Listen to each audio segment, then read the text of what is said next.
Bienvenidos compañeros de la Universidad La Gran Colombia, Maestría en Educación, Corte 21 y al maestro Luis Ichacá. A continuación, trabajaremos en la exposición el capítulo 5, que se denomina Etnometodología, Vida Cotidiana y Sentido Común. Les hablan las compañeras Yetzael Castillo y Ginette Hilarión.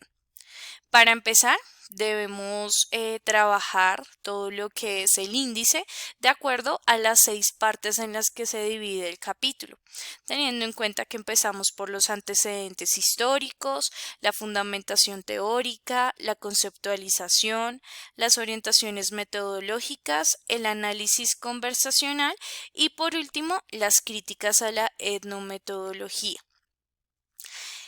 Para empezar, debemos trabajar los antecedentes históricos con uno de los autores base del concepto de etnometodología, quien es Harold Garfinkel, quien es un profesor de sociología de la Universidad de California, quien habla o trabaja e investiga toda la concepción de la tradición fenomenológica dentro de las ciencias tales como la etnobotánica, etnofisiología y etnofísica.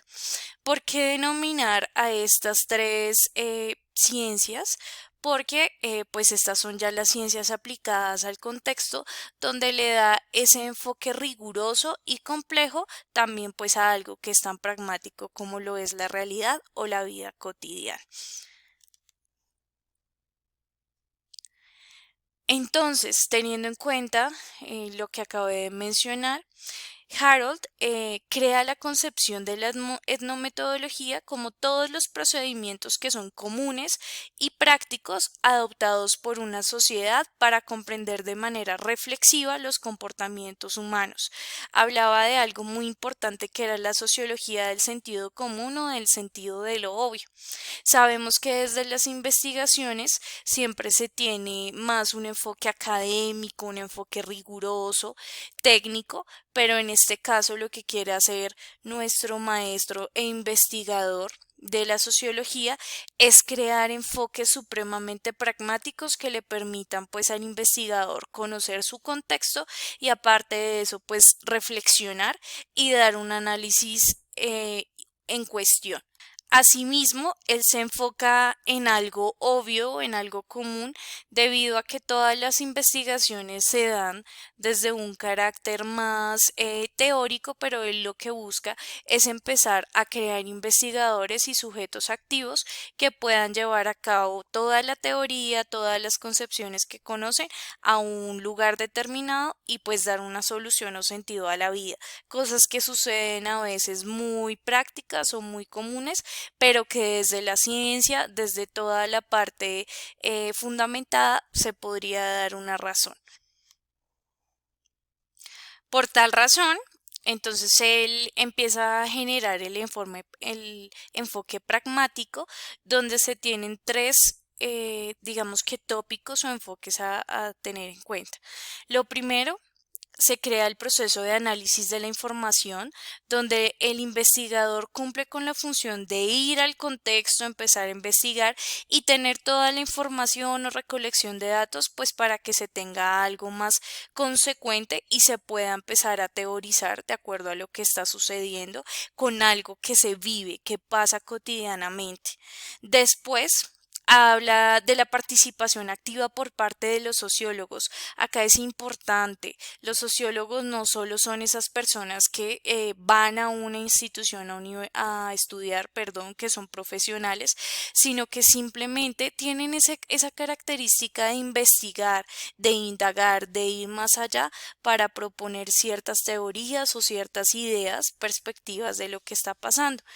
Y por último, se genera una inmersión de la comunidad.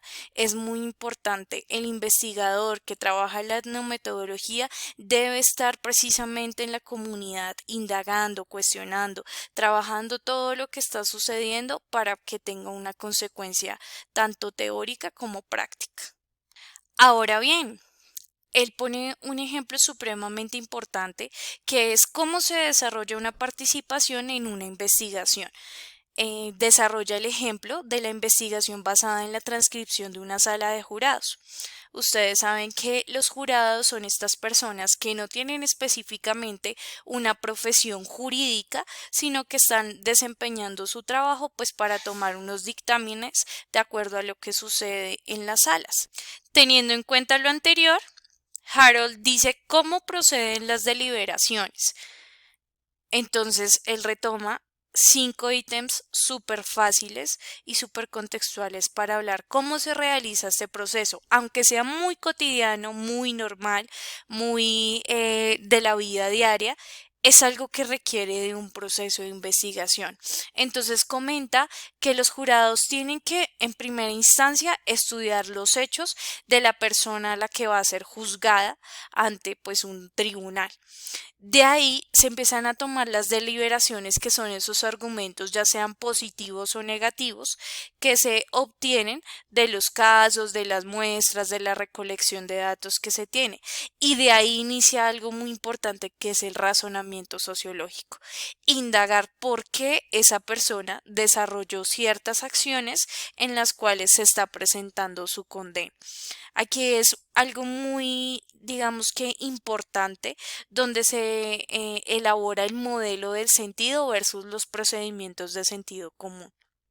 Para este tipo de razones se deben tener pues estas dos opciones, donde la persona que es el jurado tiene un sentido con el que está desarrollando la actividad, pero también hay otros procedimientos que ingresan a su labor o a su ocupación para dar ya un significado a el proceso que se está generando, en este caso pues sea investigativo o sea ya muy cotidiano. Y por último llega el razonamiento práctico según el autor, donde este jurado empieza a sacar sus conjeturas y da de una vez una deliberación causal y cerrada ya de lo que se está pidiendo. Entonces, miren todos los pasos que se tienen para algo que de pronto pues un investigador de una metodología aparte no vería como algo muy sólido, muy riguroso. Sin embargo, Harold dice, desde que se cumplan con todos estos pasos, donde se tenga un análisis situacional y demás, se está realizando una etnometodología. Ahora bien, de acuerdo a lo que se habló, se genera otra pregunta de investigación, esta sí es un poco más general, donde habla de cómo pueden los miembros de una sociedad hacer trabajos concretos en el mundo real, utilizando solo los recursos que dispone. Para eso, los enfoques se establecen a partir de, primero, el análisis conversacional en los estudios y lo segundo, lo etnometodológico de los ambientes institucionales. Es importante estos dos enfoques, ¿por qué? Porque Harold le va a dar importancia a todo lo que se habla de lo conversacional, de lo lingüístico, dado que el poder comunicativo que se genera en los diferentes ambientes es el que está determinando el estudio de la investigación propiamente y pues de la recolección de datos, de la metodología y demás. Y ya acá en lo de los ambientes institucionales es reconocer cuál es la importancia o la intención tanto comunicativa como sociológica de estos dos partes. ¿Cuál es la influencia que tiene la etnometodología?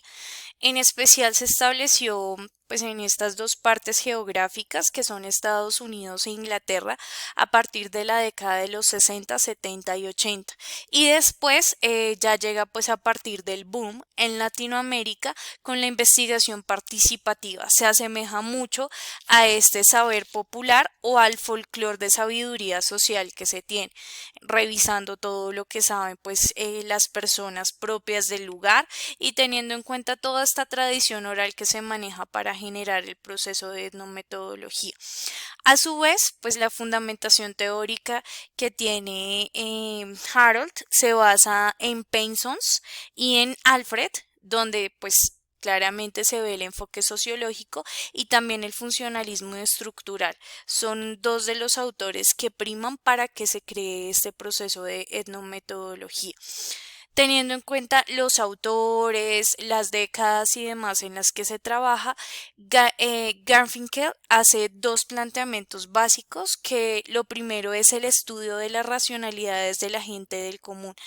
Acá viene algo supremamente indispensable. Él toma como objeto de estudio esta gente del común que a veces pues los investigadores dejan de lado debido a que no presentan ese rigor académico o esa fundamentación, y él lo toma como principio.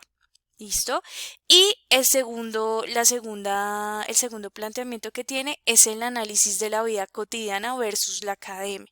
¿Por qué lo hace con un análisis de la vida cotidiana? Porque realmente la metodología se preocupa por todo esto, obviamente pues sin dejarlo académico, pero sí hace un paréntesis en que esta metodología es un poco más flexible, más variada, y la academia siempre va a estar muy fracturada, muy sesgada, cuando simplemente toma algo que es más de perspectiva, pero no pues pragmático.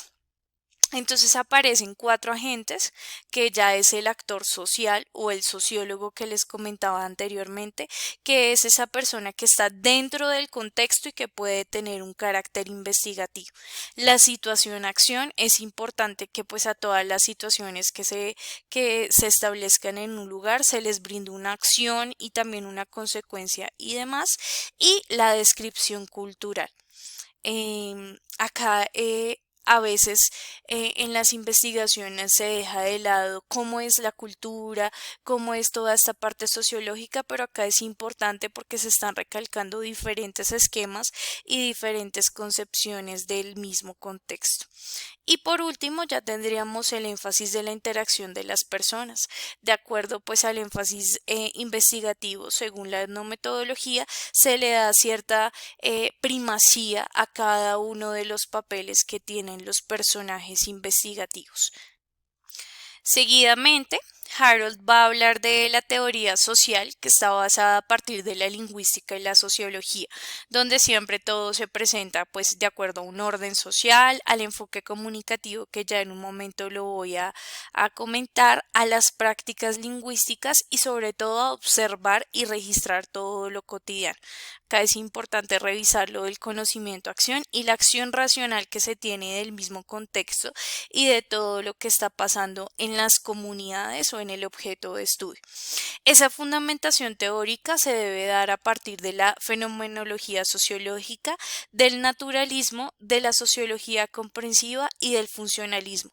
Si ustedes se dan cuenta, son siempre teorías que son muy dadas a las ciencias humanas, donde se empieza a recolectar todos estos saberes propios del contexto y pues de las culturas que se tienen allí en cada lugar. Entonces, acá indispensable, lo que les comentaba, los fundamentos teóricos y metodológicos se dan a partir de la lingüística y de la semántica, determinando dos enfoques indispensables, que son la reflexividad y las explicaciones. ¿Por qué hablamos de la lingüística? Recuerden que pues es el enfoque que se tiene de toda la intención comunicativa, de los discursos y de los vocabularios que se presentan allí en cada uno de los contextos. Entonces, esta reflexibilidad se basa en crear la realidad social mediante nuestros pensamientos y acciones, creadas a partir de todo lo social y de el rigor que se tiene. Y ya la semántica, que va más allá de cómo es el significado de las palabras o de las expresiones de acuerdo a cada uno de los contextos, el autor retoma el concepto de explicaciones, donde existe una descripción, una crítica y una idealización de las situaciones concretas. ¿Cómo así? De acuerdo pues a cada uno de estas situaciones, siempre se va a tener una descripción o análisis de la información, y se le da ese carácter importante o sustancioso a la investigación, que es la crítica, dar toda esta opinión y sobre todo pues una solución a lo que está pasando. Entonces, muchas gracias. Ya a continuación les va a hablar mi compañera Yetzael Castillo.